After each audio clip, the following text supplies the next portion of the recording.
అందరికీ నమస్కారం. సాంశరణం స్వామి శరణమైప. మీరు చూస్తున్నారు కదా, ఇదే వావర్ స్వామి యొక్క మసీదు.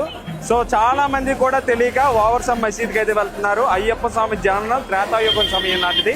త్రేతాయుగం సమయంలో అసలు ఇస్లాం మతమే లేదు.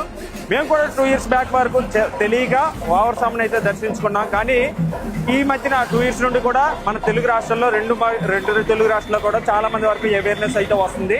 అయ్యప్ప స్వామిలు జనరల్ గా మాలదండం వేసుకున్న తర్వాత స్వామి శరణం ఎదురైతేనే స్నానాలు చేస్తూ వెళ్తాము. అటువంటిది మనము మసీదులోకి, అంటే ఇందులో లోపల మసీదు ఉంటుంది, సమాధి ఉంటుంది. అటువంటి సమాధిలోకి ఎలా వెళ్తాము అనేది క్వశ్చన్.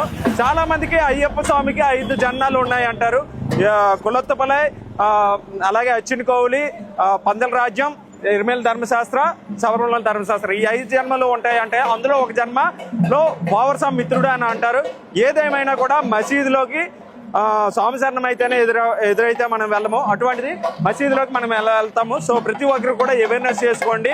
అయ్యప్ప మాలదండం మనం చాలా పవిత్రంగా భావిస్తాము. ఇటువంటి అయ్యప్ప మాలదండంలో వావర్ స్వామి మసీదులోకి వెళ్ళకపోతేనే మంచిది. ఎందుకంటే మనం చూస్తున్నాం కదా, ఎదురుకే పేట శాస్త్ర దేవాలయం ఉంది. దాని ఎదురుకే అయ్యప్ప స్వామి దేవాలయం ఎదురుకే వావర్ స్వామి మసీద్ అయితే ఉంది. సో ప్రతి ఒక్కరు కూడా అయ్యప్ప భక్తులందరూ కూడా అవేర్నెస్ చేసుకోండి. దయచేసి ఎర్మేల్లో ఉన్న ఈ వావర్ స్వామి మసీద్కి అయితే వెళ్ళొద్దు. అయ్యప్ప స్వామి త్రేతాయుగం సమయానికి ఇది ఒక కల్పిత పాత్ర మాత్రమే అనేసి రీసెంట్ గా చాలా వైరల్ అవుతుంది. సో ఈ వీడియోని ప్రతి ఒక్కరికి షేర్ చేయండి. స్వామి శరణం, స్వామి శరణం అయిపో.